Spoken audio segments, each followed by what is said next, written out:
Eu convido os meus irmãos para ler a palavra de Deus comigo no livro de Deuteronômio.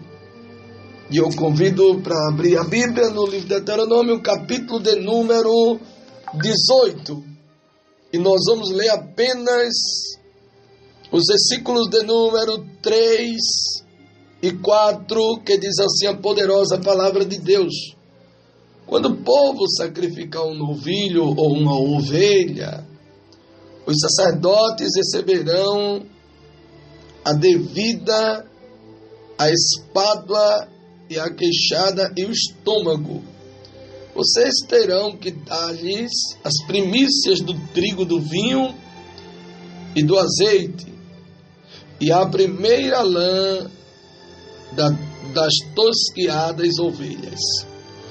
Amados, esse texto da Bíblia que nós acabamos de ler, ele traz uma história e fala justamente, queridos, acerca da herança dos sacerdotes.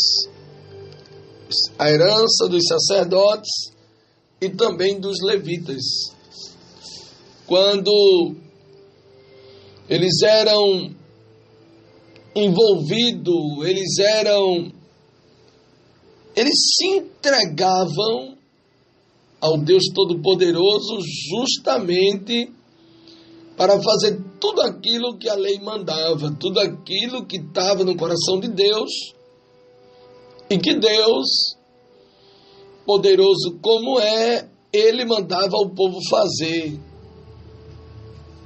E o povo fazia, e o Senhor honrava essas pessoas. Quantas pessoas que deixam de ser honradas por Deus porque não faz aquilo que Deus manda? Diz a Bíblia Sagrada que os sacerdotes, levitas, todo o restante da tribo de Levi, eles queriam ter posse da herança, mas eles não tiveram ou não tomaram posse da herança em Israel.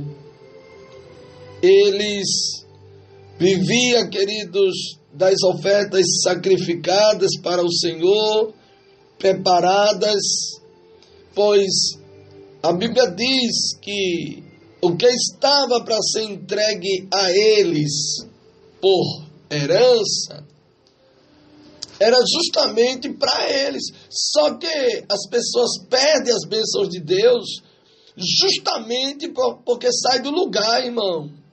E quando se sai do lugar, da posição que o próprio Deus quer, perde a bênção. Então nós temos que ter cuidado para nós não perdermos a bênção, porque existe uma coisa que o adversário ele faz, é investir.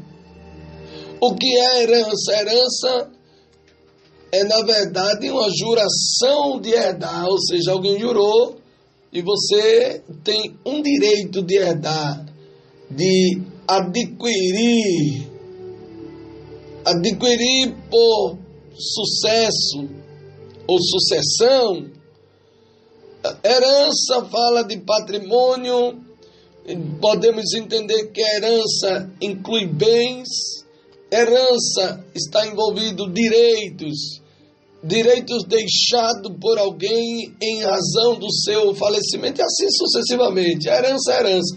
Então, eles tinham direito, mas para eles receber a bênção de Deus na vida deles, era importante que eles estivessem na posição. É como se você tivesse em uma fila, chegasse a sua vez, isso acontece muito, chegou a sua vez, você está dormindo lá no banco lá, ou você está conversando e chamou lá a sua fichinha e você não foi, depois você chega lá, olha aqui, eu passei batido, eu não escutou, chamou várias vezes, né? Tem que tirar outro, viu? Tem que tirar outra ficha. Você está entendendo? Então, quando você vai tirar outra ficha, vai voltar lá no final da fila. Você está entendendo? Então, o povo aqui, eles tinham tudo nas mãos. O grande problema deles é que eles saíram da bênção debaixo da potente mão de Deus. E quando se sai de debaixo da potente mão de Deus, É como se você procurasse a bênção e você não encontra mais. Por quê? Mas não estava aqui? Estava, meu filho. Mas a Bíblia diz que o ladrão, o diabo, ele anda ao nosso redor buscando a quem possa tragar. A Bíblia também diz que o ladrão, ninguém sabe a hora que ele vem. Quem sabe a hora que ele vem? Ninguém. Ele sempre pega de surpresa. Sempre.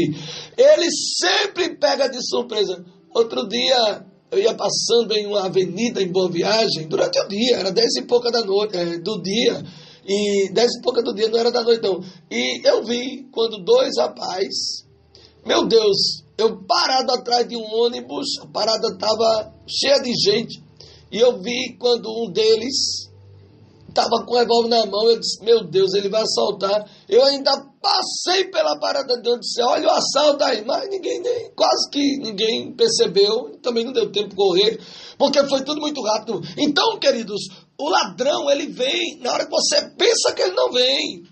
Ele vem quando você menos espera, ele chega.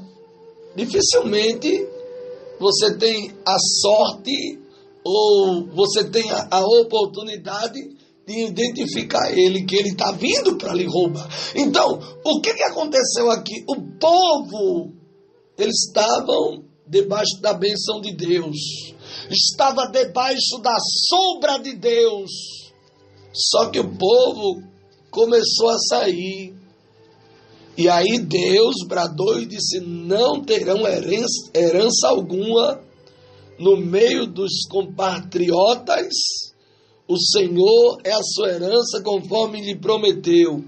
Quando o povo sacrificar um novilho ou uma ovelha, os sacerdotes receberão porção devida. Queixada, estômago, vocês terão de dar-lhe as primícias do trigo, do vinho e do azeite. Amados, sabe o que ele está dizendo aqui? Vocês têm que dar as primícias, tanto do vinho, do trigo e do azeite.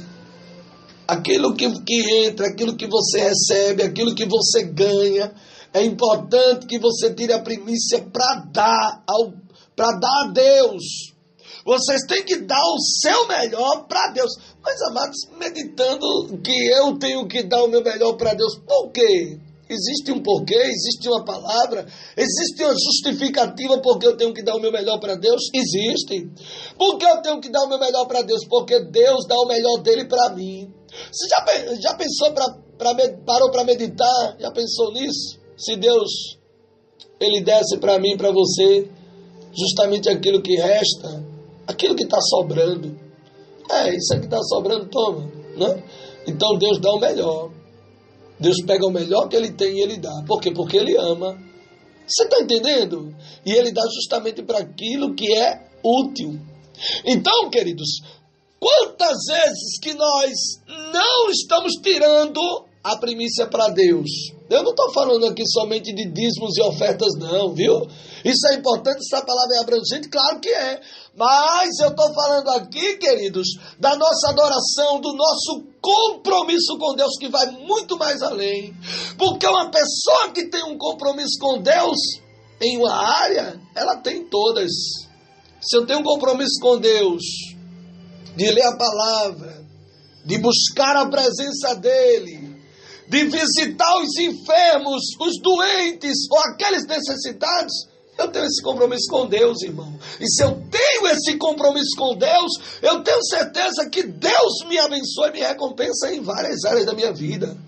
Eu estou dando aquilo que eu não tenho, ou seja, eu estou me esforçando, eu estou tirando forças da onde não tem, mas é para Deus, então eu faço. É para Deus, é um sacrifício, claro que é um sacrifício. O povo, irmão, eles estavam, sabe o que eles pegavam quando eles sacrificavam uma ovelha ou um novilho? Eles davam para Deus, sabe o que? Ele dava para Deus a queixada, ele dava para Deus também o estômago. Eles queriam oferecer sacrifício para Deus dessa forma. Só que Deus queria a primícia do trigo, do vinho e do azeite, que era justamente aquilo que tinha de grande valor. Diz a Bíblia que a primeira lã da tosquiada das ovelhas, pois de todas as tribos o Senhor, o seu Deus, escolheu os levitas e os seus descendentes para estarem na presença do Senhor e para ministrarem sempre em seu nome. Ou seja, tudo que Deus queria aqui que eles fizessem permanecer era o nome de Deus, irmão. O nome de Deus não poderia sair de dentro ou da vida do povo ou da companhia do povo, não poderia sair do meio do caminho. Tudo tinha que ser no nome do Senhor, do Deus Todo-Poderoso. Tinha que ser no nome dele. Quantas e quantas vezes que nós temos a oportunidade de fazer no nome do Senhor e não fazemos? Quantas e quantas vezes que Deus nos dá a maravilhosa oportunidade de nós fazermos para a glória de Deus e nós não fazemos. Isso não é bom. Isso é perigoso. Isso não faz bem. Isso não traz a recompensa de Deus para as nossas vidas. Por isso que Deus disse, eu quero as primícias. Eu quero as primícias do trigo, do vinho e do azeite. Vocês têm que me trazer as primícias. O que é que tu tens levado para Deus na tua adoração? O que é que tu tens levado para Deus na tua adoração, quando tu vai adorar Ele? Ah, Deus, eu cheguei aqui um caco, estou cansada. Tu sabe de tudo e começa a oferecer para Deus, meu Deus, aquilo que está sobrando. Mas aí é quando você chega na presença de Deus que você tem que oferecer para Deus. Por que, queridos, eles tinham que oferecer para Deus o melhor? Porque tinha sempre alguém observando. Quando o sacerdote chegava, olha, esse sacrifício aqui é de fulano. Que olhava, o povo olhava, o próprio Deus reconhecia, porque tinha que ser reconhecido diante de Deus, dos homens, do povo. O povo tinha que saber que aquilo que estava chegando era para Deus, era o melhor. Isso se ganhava respeito, se ganhava, sabe o que, irmão? Autoridade, se ganhava nome. Então, queridos, a Bíblia Sagrada traz a revelação que se um levita que estiver morando em qualquer cidade de Israel, e ele desejasse ir a um local escolhido pelo Senhor, ele poderia ministrar em nome do Senhor, o seu Deus, a semelhança de todos os outros levitas que ali servem na presença do Senhor. Onde é que está escrito isso, pastor? Está escrito no livro de Deuteronômio, capítulo de número 18, versículo de número 7. Diz a Bíblia Sagrada que ele poderia ministrar o quê? Ministrar a bênção de Deus sobre a vida de todos os outros sacerdotes. E ele iria receber uma porção do alimento igual a dos outros levitas. O que é que nós entendemos aqui? Que se ele tivesse a coragem, a disposição, se esforçando para dar o melhor dele, ainda que ele estivesse dando o melhor dele porque ele estava levando, ainda que ele não tivesse para colocar, mas se ele levasse, ele estava trazendo, sem sombra de dúvida, benefício para a vida dele também. Por quê? Porque Deus estava se utilizando dele. Quantas e quantas pessoas que Deus quer se utilizar, que Deus quer usar, mas que Deus quer usar com poder, autoridade de várias maneiras. O grande problema é que existe, queridos, muitas restrições, aonde o povo, aonde as pessoas, em vez de buscar a Deus conforme Deus manda, em vez de fazer justamente aquilo que Deus quer que você faça, quantas e quantas pessoas vivem fazendo justamente aquilo que o homem quer? Não adianta. Não adianta estar fazendo aquilo que o homem quer, porque você não chega a lugar nenhum. Tem que fazer justamente aquilo que o próprio Deus, o Todo-Poderoso quer. Se você fizer o que Deus quer, o que Deus manda você fazer, pode ter certeza que o teu sacrifício, o teu esforço, ele não está sendo vão no Senhor. Por quê? Porque a tua recompensa diante de Deus é grande. Deus tem recompensa para você.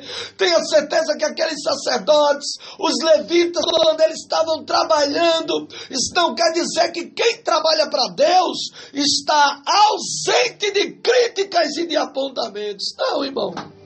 Quem trabalha para Deus, se tem uma coisa que não se afasta dele é as críticas. Quem louva a Deus, ele não deixa de ser criticado. Quem prega a palavra, sempre as críticas vêm.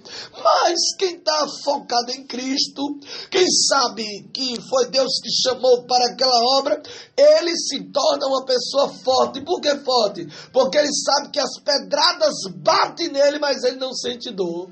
É como se alguém jogasse uma pedra em você e você estivesse protegido com um escudo. Geralmente as autoridades usam um colete.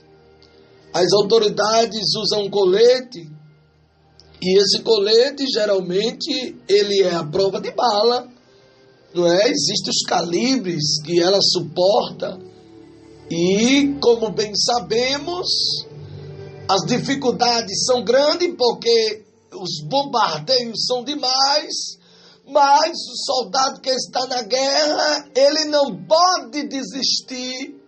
Mas por que essa palavra? Porque em meio a tantas e tantas coisas que estavam acontecendo aqui, eles estavam firmes, eles eram firmes por quê? Porque eles sabiam para onde eles estavam indo, eles sabiam para quem estava trabalhando, eles sabiam para quem estavam fazendo, ou seja, eles estavam fazendo justamente para o próprio Deus, a qual ele sabia que o próprio Deus estava se responsabilizando por eles.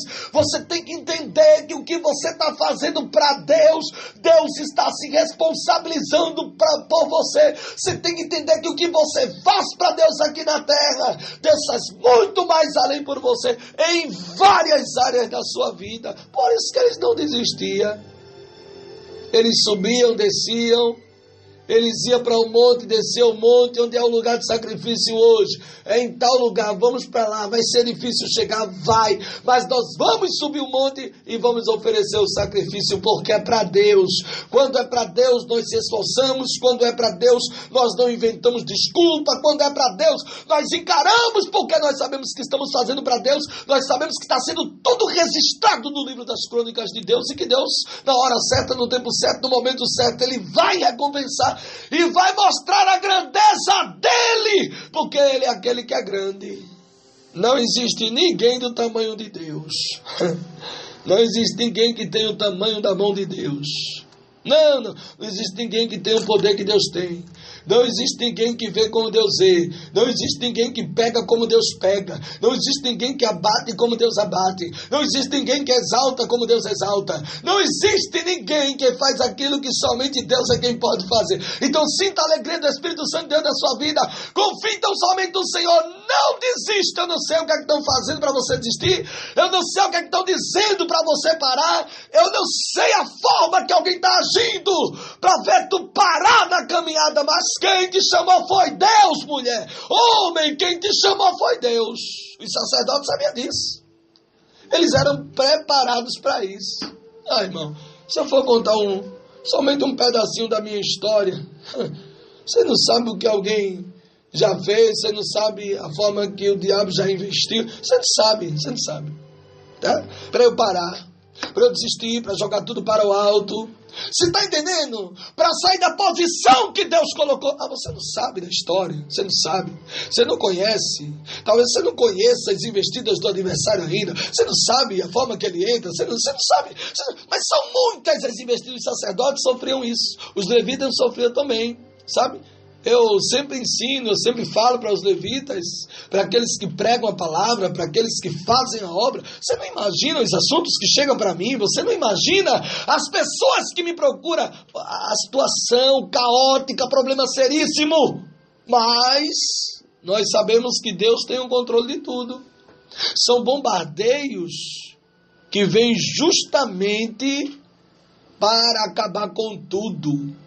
Mas existe um Deus do céu, o Deus que nós adoramos e servimos na beleza da sua santidade, que Ele, grande como é, poderoso é Ele na face da terra, poderoso é Ele o tempo todo e toda hora. Ele é aquele que trabalha, Ele é aquele que ajuda, Ele é aquele que socorre, Ele é aquele que tira a palavra que alguém coloca, Ele é aquele que abate quem está como gigante na tua frente, Ele é aquele que tem o poder para colocar a planta do pé dele, e aonde Ele pisa, há estrondo, há movimento, há reboliço, há corre-corre, há agonia, porque Ele continua sendo Deus. E se você crê no dia de hoje, você vai ver o que Deus vai fazer na sua vida. Você vai ver que o que você está fazendo para Deus não é em vão. Não é em vão, irmão. Eu não sei se alguém já chegou e disse, para que está fazendo isso? Está adiantando de quê? Ganhasse o quê? Está tendo resultado? Os sacerdotes, os levitas, estavam trabalhando na obra, ou seja, eles estavam fazendo justamente o dever que lhe foi dado. Ele estava justamente cumprindo um compromisso dele com Deus.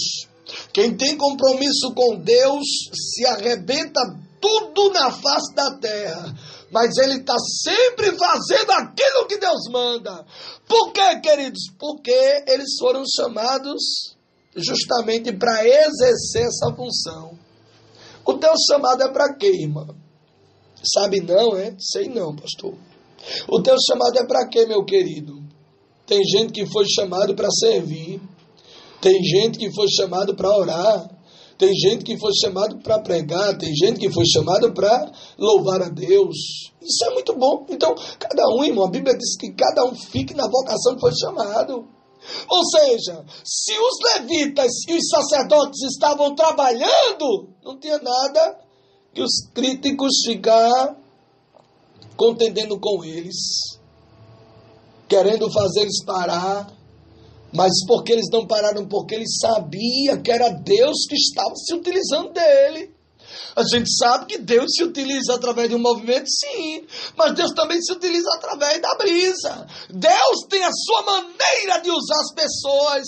Ah, mas fulano prega com muita calma. Sim, mas Deus usa ele também, viu? Aquele cantor ali, ele só canta música calma. Não sei que cantor é esse. Sim, Deus usa ele também. Deus é poderoso porque Deus abrange em todas as áreas. E aquele irmão, ele só canta música animada. Sim, é porque Deus está usando ele dessa forma. Cada um tem um mistério e uma chamada diante de Deus. Qual é a tua? Sabe não, é? Qual é a tua chamada? Foste chamada para quê? Somente para ficar orando? Fica somente orando.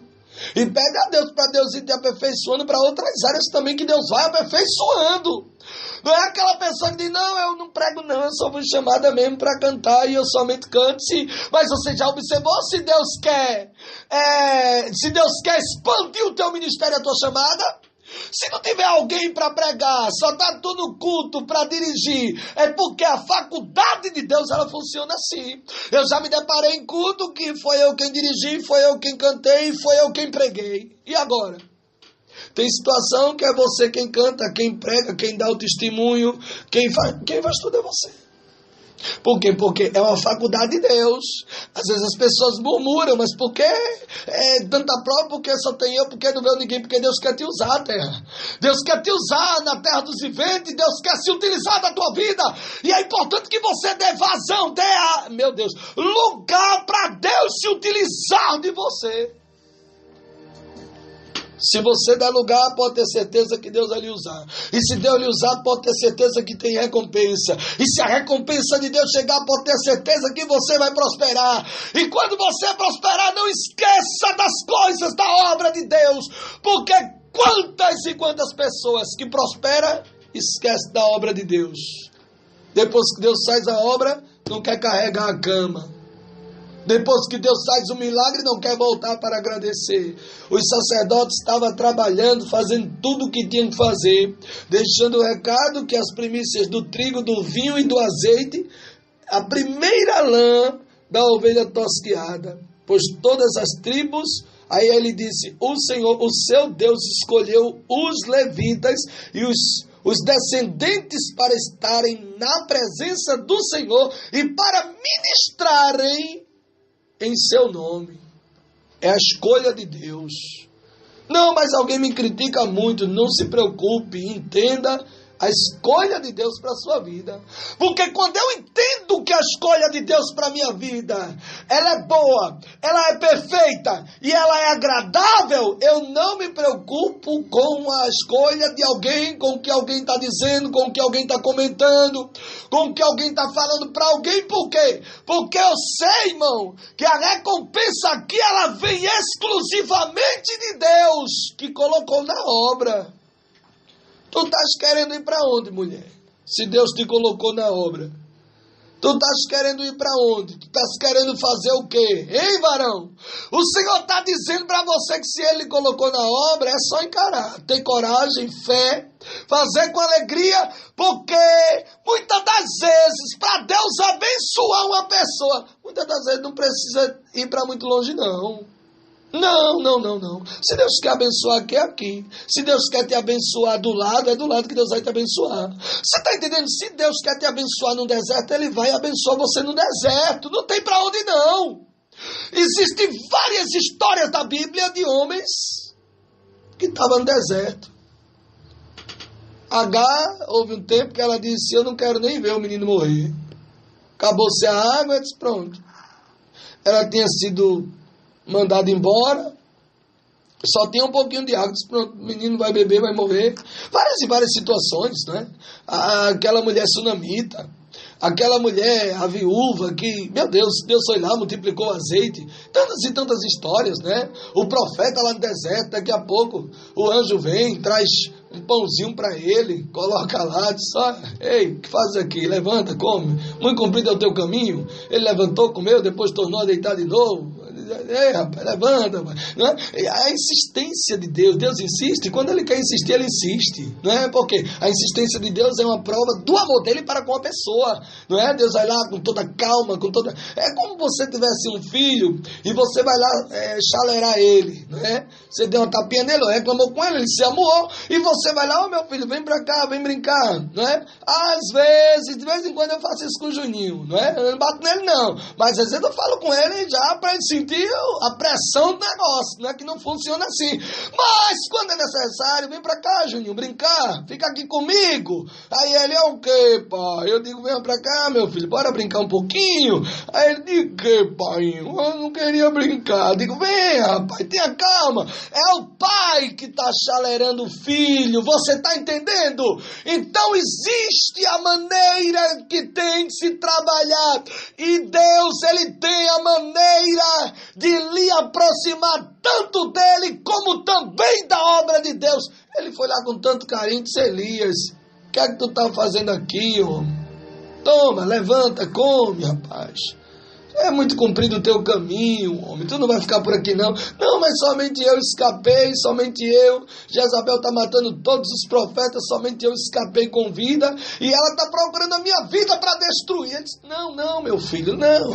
Não é assim, não. Ainda tem 7.000, rapaz, que não se dobraram. Ainda tem mais 100 que o servo de Deus escondeu na caverna 50 e 50. Para se morrer 50, ainda tem mais 50. Rapaz, não tem somente não, mas existe um mistério, eu quero usar você, venha. E ele se levantou e depois entrou na caverna e Deus foi lá, veio o vento para querer assustar, porque muitas das vezes o vento vem, irmão, justamente para nos colocar para fora do lugar que nós estamos. Você está entendendo? A palavra de Deus ela é abrangente, ela é um mistério muito grande. O vento veio, Deus não estava naquele vento não. Deixa eu entrar nesse detalhe aqui. Se ele, o profeta, saísse, Elias saísse, ele ia morrer. Por quê? O vento ia levar ele para muito longe. O vento era forte, viu? Você sabe quantos quilômetros o vento passava? Sabe? Os estudiosos trazem profundidades grandes a respeito desse vento.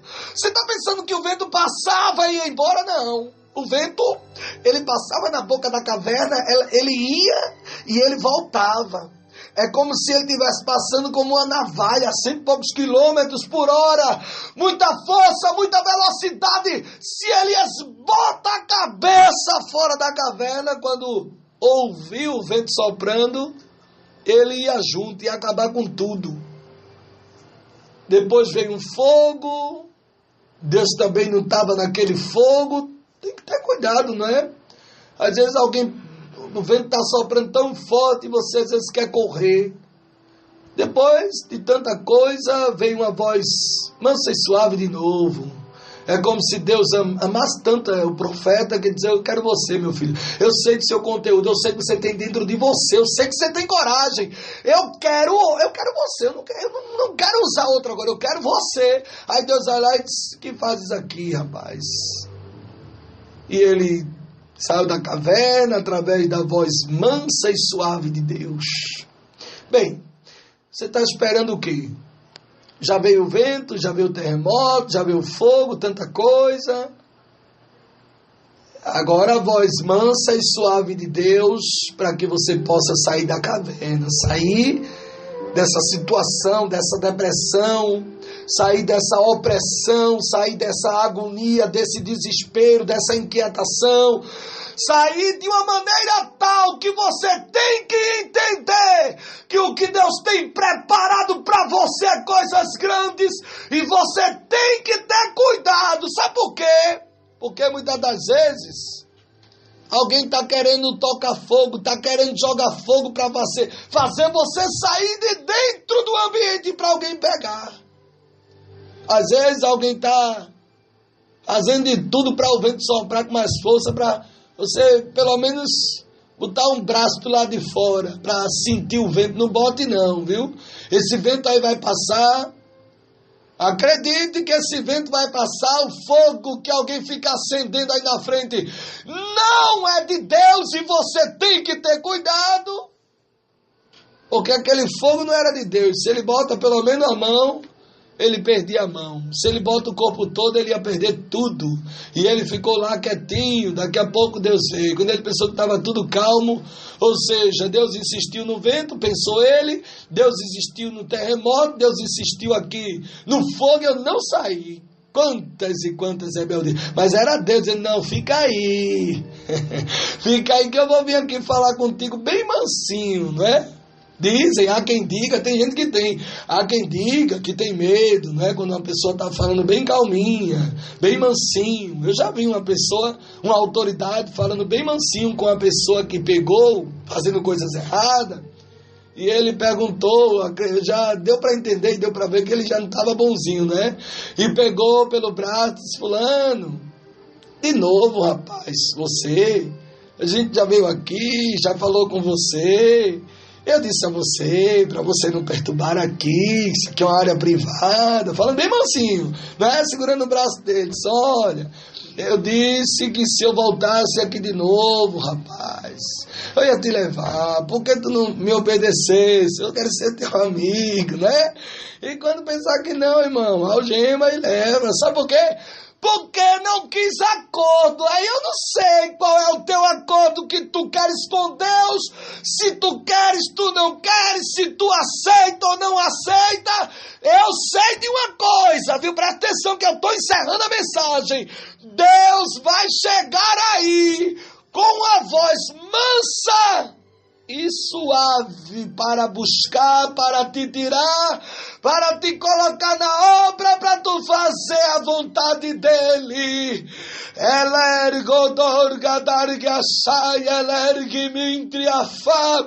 Ai, meu Deus do céu, enquanto é tempo, sai com muita pressa da caverna do problema, da situação, porque Deus tem negócio contigo, te quer na obra e não vale a pena permanecer se escondendo. Receba essa palavra em nome de Jesus.